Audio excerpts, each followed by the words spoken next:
तीसरे चरण के मतदान से पहले प्रधानमंत्री मोदी ने एनडीए उम्मीदवारों को लिखी चिट्ठी और कहा कि कांग्रेस के विभाजनकारी एजेंडे को लेकर जनता के बीच फैलाएं जागरूकता। तेलंगाना से पीएम मोदी का कांग्रेस पर करारा वार, कहा संविधान मेरे लिए धर्म ग्रंथ, कांग्रेस संविधान को भी नहीं मानती, मुसलमानों को धर्म के आधार पर ओबीसी का आरक्षण नहीं देने दूंगा। पश्चिम बंगाल के मालदा में बीजेपी पर ममता बनर्जी बरसी, कहा सीएए एनआरसी को नहीं लागू होने दूंगी, लोगों से की बीजेपी को एक भी वोट नहीं देने की अपील। लोकसभा चुनाव के पहले और दूसरे चरण में वोटिंग के आंकड़े चुनाव आयोग ने किए जारी। पहले दौर में 66.14 और दूसरे चरण में करीब 67% मतदान। 2019 के मुकाबले सिर्फ 2 से 3% कम हुई है वोटिंग। लोकसभा चुनाव के बीच लालू यादव को लगा बड़ा झटका। वैशाली के पूर्व सांसद रामकिशोर सिंह उर्फ रामा सिंह ने आरजेडी से दिया इस्तीफा। टिकट नहीं मिलने से आरजेडी से रामा सिंह चल रहे थे खफा।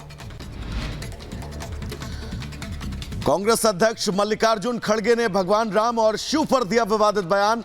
छत्तीसगढ़ की जांजगीर से कांग्रेस प्रत्याशी डहरिया को बताया शिव, कहा ये राम का मुकाबला कर सकते हैं। वहीं बीजेपी ने पलटवार करते हुए पोस्ट में लिखा, जो राम का नहीं वो किसी काम का नहीं।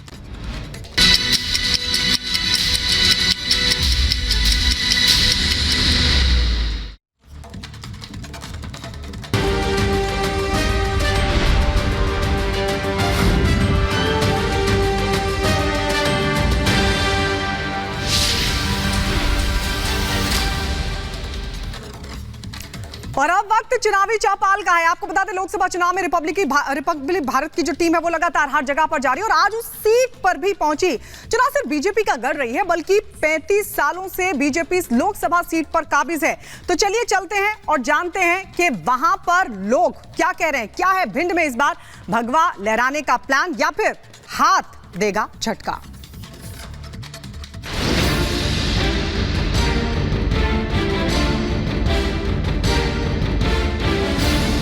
ये काम है कि झूठ का भ्रम फैलाना, ये कांग्रेस की नीति बन गई। कभी रोडों में गड्ढे थे, गड्ढे में रोड थी, पता ही नहीं था किसी को। आज आप रोड देख सकते हैं। मोदी जी का नाम का डंका बजता है। ये तो कहने वाले कहते रहते हैं, कोई प्रॉब्लम नहीं। मोदी जी की है तो सब कुछ मुमकिन है। मोदी है तो मुमकिन है, 100% गारंटी। मोदी मतलब 100%। कश्मीर भी भारत का अंग है, जो तो अपने आप में पहले से ही हार मान चुके हैं कांग्रेसी। अब केवल जनता को दिखाने के लिए चुनाव लड़ रहे हैं। भिंड लोकसभा सीट, मध्य प्रदेश के चंबल इलाके में आने वाली ये सीट कई मायनों में बेहद खास है।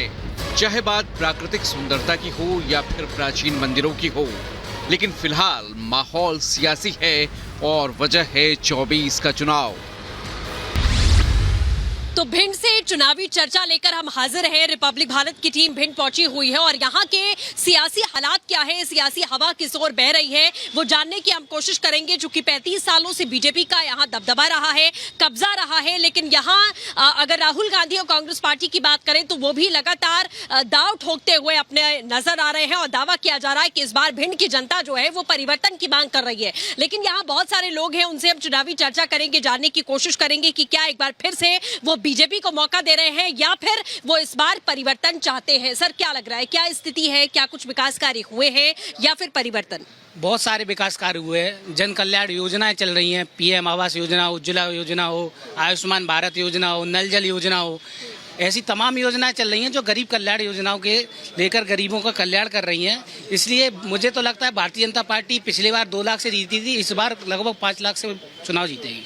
संध्या राय की अगर बात करें, सर आप भी आइएगा, तो कुछ नाराजगी उनको लेकर क्या है? कुछ लोगों का ये भी कहना है कि वो क्षेत्र में दिखती नहीं है। ऐसा है कि मैं आपके चैनल के माध्यम से बताना चाहूंगा कि अपना भिंड दतिया लोकसभा क्षेत्र बहुत बड़ा है। 8 विधानसभा आती हैं और 8 विधानसभाओं में उन्होंने प्राथमिकता के आधार पर भ्रमण किया है। 2 साल हमारे कोरोना काल में चले गए, लेकिन घरों से निकलने नहीं दिया। फिर भी आदरणीय संध्या राय जी ने एक जन सेवा का भाव करते हुए कोरोना काल में लोगों की जिंदगी को बचाने का काम किया है। क्यों कांग्रेस के पास और विरोधियों के पास इस प्रकार की कोई नीति नहीं है, तो किस तरह लोगों को भ्रमित करना जाए, तो उनका ये काम है कि झूठ का भ्रम फैलाना, ये कांग्रेस की नीति बन गई है। भ्रम फैलाना कांग्रेस की नीति बन गई है। फूल सिंह बैरिया की अगर बात करें तो क्या कुछ उनके ऐसे स्टेटमेंट्स भी सामने आए हैं जो एक तरीके से उसको लेकर बड़ा बवाल भी हुआ है, लेकिन क्या स्थिति है आपके इलाके में? जब उनकी मानसिकता भी चुनाव से पहले ऐसी है कि जाति विशेष को लेकर उस तरह की वो अशब्दों का उपयोग करते हैं, तो बनने के बाद क्या करेंगे तो जनता खुद तय करना चाहिए, मतदाता को खुद तय करना चाहिए। रही बात भाजपा की, भाजपा विकास कार्य आपको दिखते हैं, यहाँ से ग्वालियर से भिंड जाइए आप, भिंड से इटावा जाइए आप, कभी रोडों में गड्ढे थे, गड्ढे में रोड थी, पता ही नहीं था किसी को।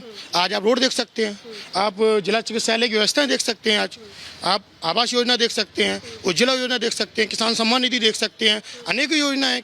अभी मेडिकल जो कॉलेज है उसका भूमि पूजन हुआ, ओवर ब्रिज रेलवे स्टेशन का उसका भूमि पूजन हुआ। इसको 6 लेन करने के लिए जो माननीय सांसद जी ने उसके लिए वहाँ लोकसभा में विषय रखा और उसको उन्होंने करवाया भी। तो अनेक कार्य किए। हाँ, हो सकता है लोकसभा क्षेत्र बड़ा होता है, हर व्यक्ति के यहाँ तक नहीं पहुँच सकती वो, मगर फिर भी उन्होंने अधिक से अधिक समय अपनी लोकसभा क्षेत्र में दिया है उन्होंने। मोदी की गारंटी लगातार प्रधानमंत्री मोदी अपने मंच से कहते हैं, उनके नेता, उनके स्टार प्रचारक कहते हैं कि मोदी की गारंटी यानी कि गारंटी पूरा होने की गारंटी, और विपक्ष कहता है कि मोदी सिर्फ नफरत की गारंटी दे सकते हैं। क्या है कि जो विपक्ष है ना, उसके दिमाग में कहीं ना कहीं कुछ हलचलें चलती रहती हैं। तो मोदी का कोई तोड़ नहीं है, तो उनको क्या सोचना चाहिए क्या नहीं सोचना चाहिए वो जानते नहीं हो, कुछ भी बोल देते हैं। तो मोदी जी क्या है, मोदी जी का आप देखो पूरे देश में, तो छोड़ो आप विदेश में देखो, मोदी जहाँ भी जाते हैं तो मोदी जी का नाम का डंका बजता है। आज मोदी जी को हर देश के, हर अपने हिंदुस्तानी भी बाहर रह रहे हैं, वो भी आज जानते हैं कि मोदी जी कहाँ से कहाँ तक आज भारत को लेके गए हैं। तो ये तो कहने वाले कहते रहते हैं, कोई प्रॉब्लम नहीं है। हमारे चौपाल में मौजूद ये लोग पीएम मोदी का नाम देश में ही नहीं बल्कि विदेश में भी रोशन करने का दावा कर रहे हैं। लेकिन वहीं कुछ ऐसे भी लोग मिले जो 24 के इस चुनाव में परिवर्तन की राह देख रहे हैं। आप लोगों को क्या लगता है सर, कौन जीत रहा है इस बार? पिछड़ा, दलित और शोषित की तरफ से जीत होगी और अधिक से ज्यादा इंडिया की जीत होगी। इंडिया गठबंधन की। ठीक, तुम जबरा पार्षद, क्या लग रहा है कि मतलब इस बार परिवर्तन चाहिए? बिल्कुल परिवर्तन, अवश्य परिवर्तन होगा। हो बर्रैया के साथ पिछड़ा, शोषित, दलित सब लोग एकदम उसके साथ हैं। लेकिन उन पर आरोप लगता है कि वो जाति के आरोप कभी नहीं, आरोप लगते तो हेमंत कटारे चुनाव नहीं जीतते, आरोप लगते तो 3 ब्राह्मण चुनाव जीते, हो बर्रैया की देन से जीते।